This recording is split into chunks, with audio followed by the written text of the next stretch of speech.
Buenos días, mi nombre es Kelly Santana y voy a pasar a explicar esta gráfica del ciclo cardíaco con todos los elementos que la componen. En primer lugar, vamos a ver el cierre de la válvula aórtica que da final a la diástole y con esta se inicia la sístole. Vamos a ver que tenemos una contracción isovolumétrica en primer lugar. Durante esta contracción, el volumen del ventrículo, como podemos ver aquí, no se modifica porque todas las válvulas están cerradas. Sin embargo, la presión en el interior del ventrículo aumenta hasta igualarse a la presión de la aorta, lo que provoca su apertura, dando inicio así a la fase de eyección. Entonces, en la contracción isovolumétrica tenemos un volumen que no cambia, sin embargo hay un aumento de presión.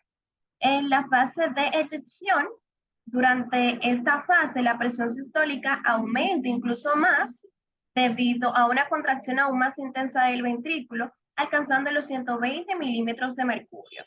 Al mismo tiempo, vemos que el volumen del ventrículo disminuye porque la válvula aórtica está abierta y la sangre sale del ventrículo hacia la aorta.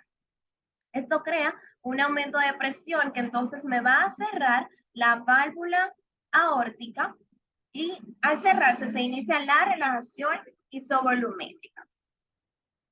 Al final de la eyección se cierra la válvula aórtica, ¿verdad? Entonces se inicia la relajación isovolumétrica, entonces las válvulas auriculoventriculares y las sigmoideas están cerradas, por lo que la presión en el ventrículo izquierdo desciende a sus valores iniciales, en el que quedan aproximadamente, como vemos aquí, 50 mililitros de sangre. Durante este tiempo, el volumen no cambia, puesto que es una relajación isovolumétrica, y solo va a cambiar cuando se inicie de nuevo el ciclo. Ahora vamos a ver lo que es el flujo de entrada rápido. Durante la sístole, la válvula auriculoventricular está cerrada y toda la sangre de retorno que va de las venas pulmonares se acumula en la aurícula, que es la que pasa de manera rápida al inicio de la fase de llenado, cuando la válvula auriculoventricular entonces se abre. Lo vemos aquí. Luego tenemos la diástasis, que corresponde al llenado de las aurículas, que pasa de manera directa de los pulmones y luego a los ventrículos. Luego tenemos la sístole auricular, que proporciona solamente el 20% de llenado del ventrículo, es la contracción del ventrículo que solo me proporciona el 20% del llenado. Ahora vamos a pasar a revisar lo que es la presión en la aorta. El inicio de la presión aórtica está marcada por la apertura de la válvula aórtica, y al pasar la sangre del ventrículo a la aorta, se iguala la presión del ventrículo hasta 120. Es igual la presión del ventrículo y la aorta es igual 120 milímetros de mercurio.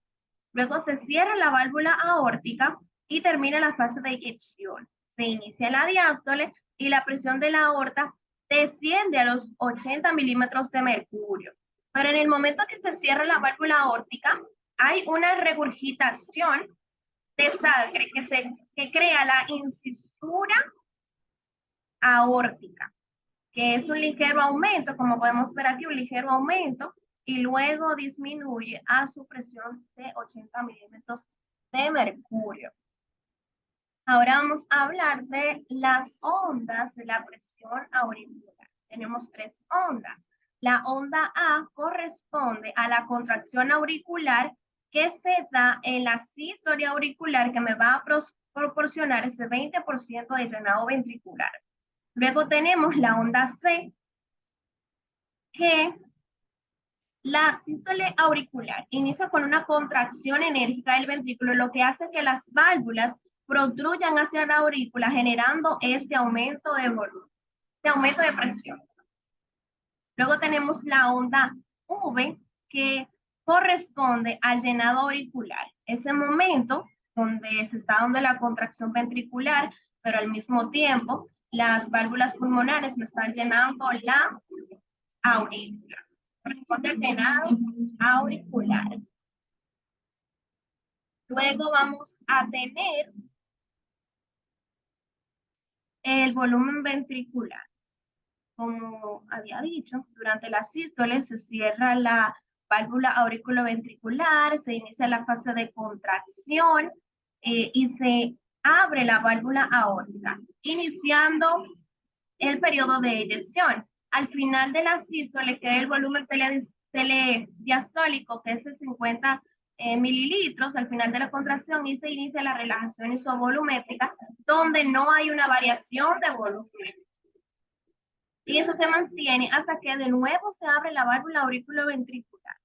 Se llena de sangre el ventrículo, del llenado rápido y la diástasis, y luego de la contracción auricular. Y por último decir que el volumen sistólico es el volumen de sangre que sale de los ventrículos hacia la aorta, y son 70 mililitros, y la eficacia del corazón es de aproximadamente el 60%.